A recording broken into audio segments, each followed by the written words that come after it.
But perhaps one of the best examples is the newly established brand One Hotels, established by Barry Sternlicht and Starwood Capital. For those of you who don't know Barry Sternlicht, he's the guy who also, when he was working at Starwood, established W Hotels. Now, those of you who know W Hotels will also realize that they were groundbreaking and really took the whole hotel industry into a new realm. And who's to say he's not doing the same with the One Hotels brand? Here, the first hotel opened in Miami sometime last year, and they took sustainability as at the heart of everything they're doing, within a whole lot of standards, of course, but perhaps the most sustainable initiative, and we've heard a little bit about that here today from some of the gentlemen, the most sustainable thing they did was actually reuse the building, a bit like we are here. I believe this is an old convent originally, and this literally, by the way, is the chapel. Behind us is an altar. Christ is up on the cross behind us, etc. So it's a heritage, but fit for reuse, which is a great thing. And in Miami, the same sort of idea. They took a very old building. Nothing's old in Miami compared with Europe, anyway. But they took a building, and rather than knock it down, which would have created a huge amount of landfill rather, they said let's reuse it. It's actually more expensive to reuse a building, but that's what they wanted to do, and that sort of signifies and probably the most sustainable thing they could have done. At much smaller level, they've used the cardboard packaging for the stuff that was delivered on site to do things like do not disturb signs, etc. So the whole way they've run that, where they're running that business is with sustainability at its heart, and that's in a business, in an urban, in a corporate environment. We're going to probably focus a lot more on the luxury residential, luxury resort projects here, but we'll see how that whether we can spin it into this into the urban context as well. Now, you're familiar with three of the faces, but one is new to you, is Guy Hayward. As I mentioned earlier, he is the COO of Commune Hotels, a relatively new brand which is out of the US. But you have prior to that, and one of the brands of Commune is Leela Hotels, hopefully a name familiar with many of you. So a big welcome to Guy and to the rest of our panel.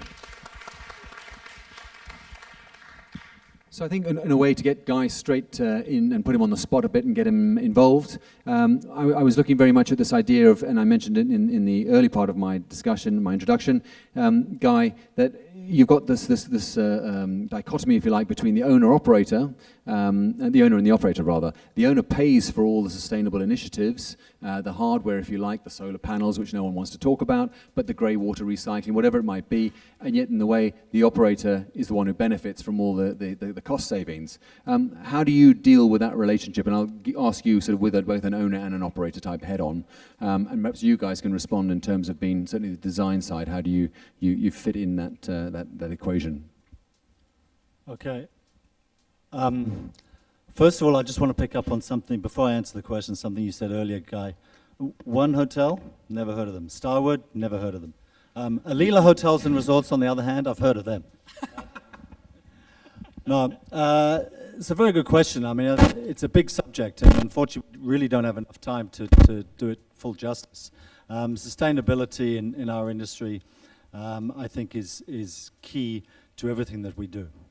We're a hotel company. We build small, medium-sized properties throughout Southeast Asia and the Middle East. But at the end of the day, you're offering your guest an experience. Okay, that's what it's really all about. Hotels, back in the 60s, it was the gold, the marble, the chandeliers, and all that. Now it's about the experience. That's luxury. That's true luxury.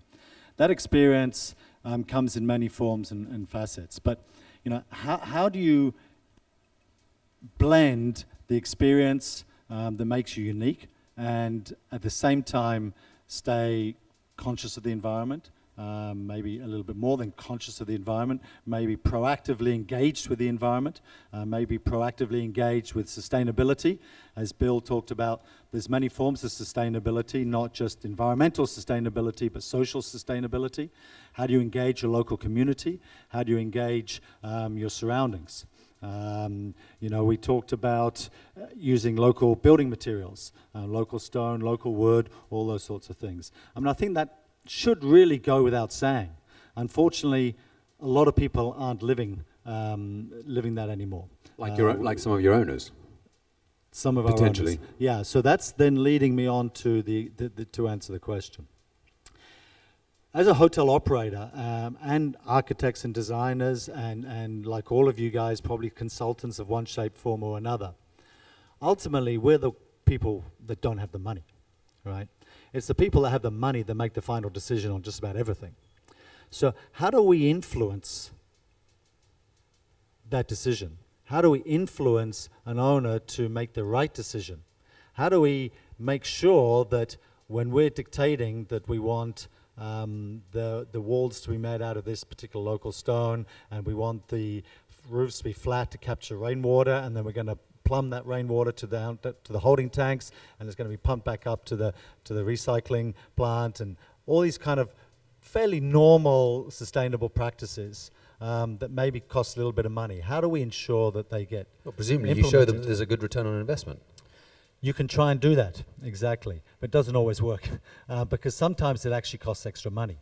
So the key is to look at many different aspects of what is sustainable, what are different ways that we can help the environment that maybe doesn't always cost money and even save money. So as you say, is there a return on investment? One example might be to, we have a luxury resort in Bali that, we charge $800 a night. Most guests, especially all of you coming from Singapore, would expect the air conditioning to be on about 18 degrees when you check in, right? Because you like everything freezing cold. There, we do the complete opposite. No aircon on at all the doors open on the front, all the doors open on the back, and the natural breeze just goes straight through. That's saving money ultimately, okay? So an owner understands that sort of thing. So how do you ensure that your sustainable practices, your ideas can be cost effective, can be good for the environment, most importantly, but also be good for your owner as well? You know how I did? Dwayne Grit. I lie to the client. The thing is that... So he's lazy and he lies. I am my goodness. Seriously, when you have to discharge the grey water... Like any good architect. When you have to discharge the grey water, you know that you can recycling this grey water, but you have to spend more, right? And if you ask the client to give a choice to them, like to choose to do the regular system or to do the recycling system, they will choose the regular because they pay less. So I lie to them that there is no other choice. We have to recycle this water. There's no way you can discharge this water whatsoever. We have to recycling it. So they end up doing it. But Mark, this is crucial. So the thing is that how much sustainability you want to know. You want to be. Are you willing to lie to the client, to get a sustainable building? I think a lot of our owners, unfortunately, are a little bit smarter than that, especially when they look into your eyes. I know I work on this part of the world, you have to. But like Dwayne Grit, there's only giving them one alternative. Mark, you've got to sell your products into the guy with the cash. And you said people don't want to pay extra for a sustainable shower head. Yeah, there's two things that drive us. One is that we recognize simply that we have to make the experience live up no matter, and then deliver the sustainable credentials anyway. So in a sense, there shouldn't be a choice. And that includes, you can't expect people to pay more, so that experience can't cost a significant amount more than that. And the other thing that we do is we're very active with all the regulatory bodies, all the people who are driving code and standard, building regulations, because that's the other way of driving real change. So you're saying that Kohler does not supply anything but low flow units? No, we do, and so there's now become a choice, and I can have 12 liters per minute, or I can have 6, and I would argue even with your air drops and what have you in the air and the drops and what have you, that experience is not as the same as having the 12 liters a minute or whatever it might be. I'll take that challenge on, Guy. You come over to Kohler and you come and I'll try have a shower, it. shall I? Yeah, come and try it. One versus the other, because honestly, that's what we do. That's what we do all the time. Literally do a back-to-back and get people to say, which is better. And actually, if you do it right, and this is the thing about where do you put your money? You do it right by investing in the science so that actually you do things that are significantly better without it having a detrimental. Now, you can't do it all the time, but that's our goal. That's the hard goal we set ourselves.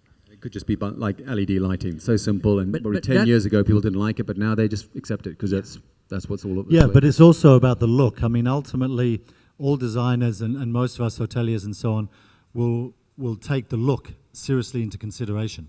Yes, the sustainability, yes, the price, but ultimately, what does it look like? How does it feel? LED lighting 5 years ago was white and ugly.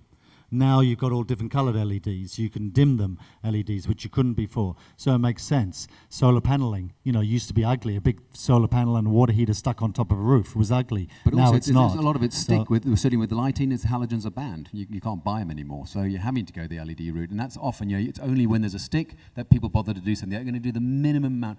Are you guys leaders or followers? No. Are you going to sit there and wait until you get beaten up by the government and then go, oh, okay, well, we better do it now then? My argument is that the problem of ecological and sustainability is because we were given with choices. I mean, if you're living the life that there is no choice, just only the choice that you make is sustainable, then they will choose that. I mean, now we're talking about choices between sustainable or non-sustainable. I mean, it should become like a breath, the air you just take into your body. It shouldn't be questioned anymore. It shouldn't be a choice anymore. We just get rid of the choice of non-sustainable as a designer, as an architect. Just get rid of that choice and just offering only the sustainable choice. I think that's what I can think of, as a designer and architect. But just as Mark says that people don't want to pay extra for a low-flow shower head, they don't know. If we don't tell them, most guests, I would argue, Just lie. just lie. okay, let's take it to the hotel context. Who's going to pay more to stay in a slightly more sustainable hotel? And I would argue that most people will not. You're not going to say, oh, I'll pay another $100 a night because it's more sustainable. Probably means I'm actually getting less.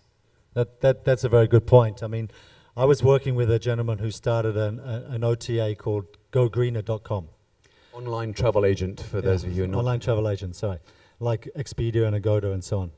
And unfortunately, he was unsuccessful because he realized after spending a lot of money and a lot of years that nobody really wanted to pay extra to go green. They didn't really care. We all say we care, and we all publicly put on that right persona and say that we care about the environment, and yes, of course, we want to book a hotel that's sustainable. But at the end of the day, how many of you truthfully could say that when you're looking at hotels, that you really choose one that has sustainable credentials? Go on, hands up, anybody? Paid more to stay somewhere that's more sustainable? No. And I guarantee that. But the point is, it's not about you having to spend more to stay somewhere that has those credentials. I think at the end of the day, it's up to us as architects, hoteliers, designers, and so on, to do the right thing, which is what Mark was saying, that Kohler does the right thing. A lot of people, when they're choosing between Kohler and another brand, wouldn't sort of necessarily say, well, does Kohler have a CSR initiative? Are they doing the right thing? They wouldn't know about the training school. They wouldn't know about a lot of things that Kohler are doing. But we all do. Okay, and so we're the responsible ones that ultimately are guiding our developers, are guiding our owners in the right direction. Number one. Number two is, and I know you're itching to talk, but just be quiet. You have to stop me. You've done enough talking for one day. I'll do it so again. I think number two is ultimately we will have to make sure that the guest experience, back to what I was saying earlier, is what ultimately is sustainable. It's environmental. Bill's project in the highlands of Cambodia, what is luxury these days? Going and staying in an Abu Dhabi hotel that has marble and 600 rooms and chandeliers everywhere, or going and riding elephants in the Four Seasons, And staying Chiang in a cool Rai box. and so on. That experience, okay, a lot of people have had that experience now, but what's next? What's the new experience that people will pay a lot of money for? Virgin Galactica going out of space, okay, that's not very sustainable, but the point is that people will pay for those unique experiences. So if we make those unique experiences the right thing, the sustainable, the ecologically and environmentally and culturally right things to do, then people ultimately are paying for sustainability. And if they enjoy it. Dwayne Grit, you still on for it? Yeah, I think the whole idea about that hotel that you mentioned is not about sustainability aspect. It's about inauthenticity in the sustainability. I think now we're talking about sustainability too much that it became inauthentic about it. You're actually using as a branding to say, okay, let's become sustainable to be a good person. So in that sense, the conversation about sustainability is not authentic anymore. And I think people actually doesn't check into that hotel not because of the price that increased, but because of the inauthenticity in the conversation of sustainability. Now, what I'm trying to tell you is that if we didn't say it out loud, and they just realize that this hotel is sustainable, and even though it's charging more, I don't think it's going to be a problem. No, I think people were very sensitive about, when you come to be inauthentic about things that you do. People don't like that. People like authenticity, right? So since when that the sustainability became inauthentic conversation, then it doesn't work anymore. But if it became authentic conversation, then it's work. That for me. And I think that idea of authenticity could be seen in this one concept I came across, transparent green. This idea of actually showing you what is sustainable initiatives the hotel is doing. And the guys at Six Senses were doing this with showing you their composting, showing their grey water recycling. You could go back of house on little tours to find out what they were doing. And I'm imagining, Bill, some of your projects are similar to that. You can go out and see what the guys are doing. Is that the case? Anything else on those? Any particulars, specifics? In St. Kitts, we actually invite people to go into to put on a bee hat and gloves. Right.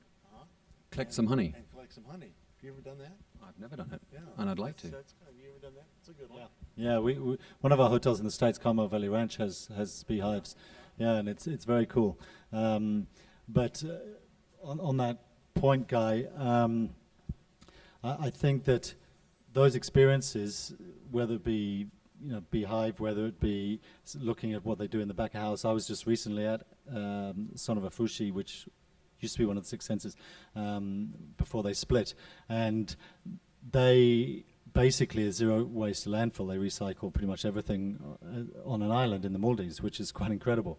But it probably makes a lot of economic sense because they're not it makes a sending, lot of sending economic boatloads sense. of rubbish back to the mainland. Yeah, or but actually the mainland. sometimes it's more expensive initially because you have the capital investment. You have the capital investment of buying the equipment, buying the incinerators, buying the crushers, all those sorts of things that you need to do that. And to be frank, when you're working in third world countries, like a lot of our hotels, it's actually sometimes cheaper to get somebody to come and pick up your rubbish than it is to do that.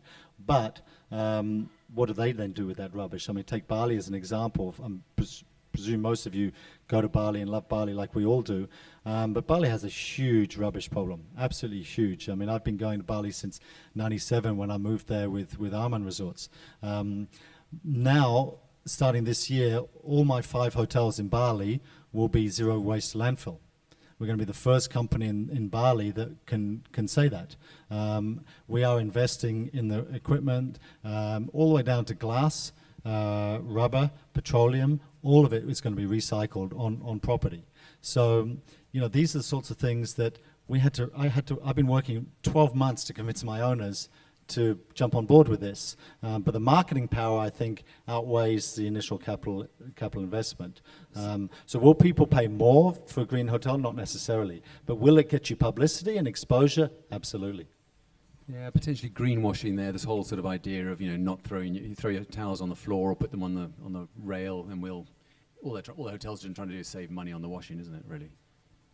But anyway, Mark, you had something to say there. I know. I think they used to, but I mean, I think in this day and age, put the card on the bed if you don't want your towels washed or your sheets washed or whatever. I think it's a thing of the past. I think it's a lot of rubbish. Most hotels are still doing it. No, most hotel standards now is you don't wash the sheets every day. That's luxury. Don't wash them. Wash them every 2 days, 3 days. That's what we do. Throw the card on if you want. Don't give the guests a choice. There you are. Dwayne Lie to them. Dwayne Gross the man, isn't he? Tell them you wash them every day. Don't give them a choice. Now we're talking. Okay. So Bill, let's talk a bit more specifically about design, some design aspects there. I mean, you've been using this bamboo frameworks idea. What other sort of things, and Dwayne, perhaps you can comment on as well, Costa Lantern, what have you. What are design tips, sort of real specific, hardcore stuff that you're doing? Something that's really, really simple and add on to what you were saying. You have to put the mic on. Hey, can you hear me now? Okay. To add on to what you're saying just now is that, and I've been doing for years, for 30 years now, is just a simple shredder. Because most of the hotels that, in Bali especially, you know, they'll pack up all of the garbage that comes out of the garden and they'll put it on a truck and send it to the landfill. But the easiest thing to do is to buy a $2,000 shredder, shred it, and then put it back into the gardens as mulch. That's dumb, but it never happens. And it's such an easy thing to do. But again, it's convincing your owners and selecting the right owners who perhaps have a little chink in their armor and say, oh yeah, we'll do something sustainable. Would you agree, Guy? I mean, if you got the wrong owner, then you're in trouble. So yeah, I mean, back to what I was saying in the beginning, it does depend a little bit on the owner, but it also depends on the operator, convincing their owner and, you know, sort of ultimately, I guess, prior to that, getting into bed with the right owners in the first place. You know, you have to choose your projects carefully. I think you also have to choose your owners carefully. And you guys as designers are sitting in between these two in a way. You know, you've got the $2,000 shredder, I've never ever had an owner that said that. as I said earlier, you know, most of these sustainable initiatives have a good return on investment. Yeah. A lot of it's just common sense. As we're sitting up on this panel, we're making a big deal out of it all, but it's really nothing more than common sense. Agree, but a lot of people aren't doing it. You know, they really aren't. Any questions? We have sort of 10 or so minutes left with these guys, and you may not see them again because some of them might be flying off who knows where. So if you want to ask them a question, ask now. No questions? Not interested? Anybody awake? Can I ask the audience? The audience go on, question? Mark. Yeah. So is On the spot. is politics and government legislation the only way it's really going to change? So the reality of action, you know, we've been talking about the problems of persuading owners, you know, lying to them in order to get these initiatives through. Is the reality that actually we just have to rely on this bunch of people we don't trust called politicians to set regulations, to drive us and actually make us change? Well, on the contrary, I disagree to that. You know, I think the whole idea of sustainability need a leader. And when you have saying the leader, it means you're responsible. Now, if you try to push the responsible to the politician, that would be quite obviously that you're not the leader in that conversation, right? So I think the only thing to make the sustainability, which is a multi-discipline kind of complex issue, is everybody in this room became a leader in that issue. I mean, you don't care about politicians, no matter what they do. If you have to lie to the client, lie. I mean, it's okay, you know, and you make the world just got better. And eventually afterward, they will know about that, and they'll be happy. You know, because they're so clumsy to know about that in the beginning, and they can't make a right decision, doesn't mean that they're a bad guy, or are you doing a bad thing, right? So I think it's us as a leader in the conversation that have to responsible for that, and definitely not the other people. Yeah, I think the government will always be the follower. I think grassroots will be the leader. You know, look at your example of what you're doing with Kohler Classic or whatever. Clarity. Look at what these two gentlemen are doing, what we're doing. I mean, ultimately, you know, you have to start at the grassroots level. I think there's always going to be those sort of evangelists and things, but I see certainly in a European context, people just don't, the owners don't do anything, or they do the minimum that's required of them. They don't want to spend the extra dollar. They don't want to be lied to because they know what's going on, and they will not do anything. They'll only do the minimum. There's so few the big chains are prepared to do anything else. So is it down to, I mean, education then? I mean, it's interesting because my kids are, you know, they're 8 and 9, and they care more about sustainability certainly than I did when I was a kid. You know, is architectural education doing enough to create this next generation of leading architects who care? And don't hotels have a huge opportunity? Every single guest, if they just experience the fact that you can do waste separation in your room, just sort of 3 different boxes, which, you know, Scandic hotels are doing 20 years ago. You know, only now are you seeing the big groups pick this up, and that's such an easy way that you then can go, oh, I could do that at home. I was just thinking about this in the way of I separate 6 different types of waste at home. I can't believe that, but I'm doing it, and it's just a habit. You just do it. Everything just works, and you know where it goes. And every 2 weeks this gets picked up, every 2 days this gets picked up. I mean, I don't know what they're doing here in Singapore. I can imagine a lot on that side of things. But these are the small steps that we could all take. Yeah, I mean, to take water as an example, I mean, these lovely plastic water bottles. Okay, they've been produced somewhere, and the plastic's been produced somewhere. They've been trucked somewhere else to fill up with water, and actually probably produced in China, and then trucked to us, and we're going to use them, and then we're going to throw them away, and then they're going to be trucked somewhere else, and they're going to be thrown into landfill or, well, hopefully recycled. Most of my hotels have water bottling plants. We produce our own water in glass bottles. We wash those bottles and use those bottles. In Asia, we all know that we use a lot of drinking water in our hotels. It's all complimentary because you can't drink generally the tap water in Indonesia and India and Cambodia and places like that. You know, a water bottling plant can cost you $25,000 out of Thailand. It's not a lot of money. You'll pay it back. The ROI on that is 1.2 years, depending on the cost of water in the country that you're talking about, but around that period. So, you know, these are common sense things that every day we're still not thinking about. So I think your point, guys, why we're so late on that is a good point, and it's valid. Building materials, I mean, architects, you know, the recycled materials that we use now, the different flooring systems, the different lighting systems, obviously, roof structures, you know, these are all basics when you really think about it. That makes sense, but I think we're still ingrained, as you were saying, you know, when we're children, we're trained and we're educated in such a way that, you know, we use terracotta tiles on the roof, and we use, you know, bricks on the wall, and we use cement, and we use this, you know, that it's going to take a generation or 2 generations to really change that culture, but it's certainly happening. But perhaps we're already there. Dwayne, tell us about that bamboo structure that you didn't want to tell us about. The 800 square meters with new techniques and what have you. I do want to talk to that project, but well, I'll wait on a little bit. But you know, this is crucial because I've been fascinating about bamboo for a while. I don't know how to do it, and then I met this guy in Chiang Mai, right? He's actually built one structure out of bamboo. I think his guy named, well, that's anyway. But he's a great guy, but he's not an architect, right? So I went talk to him, and I said, okay, come to my office. I want to build something out of bamboo. He started teaching my people how to, you know, put the bamboo up together. Now we have a very high ambition to actually build a long span structure, you know, spanning about 30 meters or 20 meters something, to actually really create a substantial, large size of a building out of bamboo. Gerard?